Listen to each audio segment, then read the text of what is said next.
Elle est particulière cette digue qu'on a inaugurée aujourd'hui puisque c'est le dernier maillon en fait, d'un ensemble de protection qu'on a démarré il y a 15 ans. Donc aujourd'hui c'est vraiment un moment important pour nous, 20 ans après les inondations.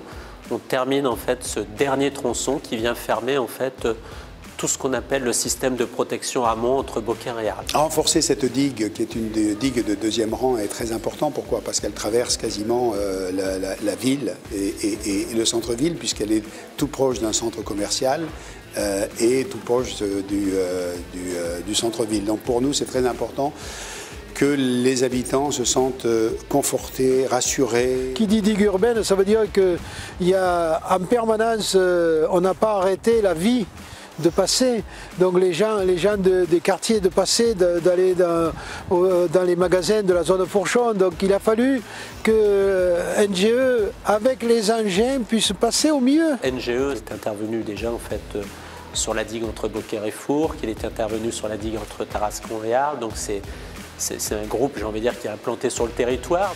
Donc la digue du Viguera, c'est 4 km de reprise de digue, donc 2 fois 1 km 2 pour la partie Viguera, 2 fois 2 km pour la partie du canal du tronc commun. On est totalement sur un chantier de multimétier. Le chantier de base, c'est donc des travaux de terrassement, parce que ce sont des digues, mais dans ces digues, au préalable, sur à peu près un quart d'un tronçon principal, ça a été le dévoiement des réseaux, donc dévoiement des réseaux d'eau et donc AEP et eau pluviale. Donc ça c'est la fibre EHTP qui est groupée avec notre co-traitant Amazonie qui s'en est chargé. En fait, pour éviter d'avoir des inondations dans Arles, on a ce qu'on appelle une digue de second rang qui sont les digues du Viguera et en fait qui vont venir ceinturer Arles et qui évitent les eaux d'inonder Arles.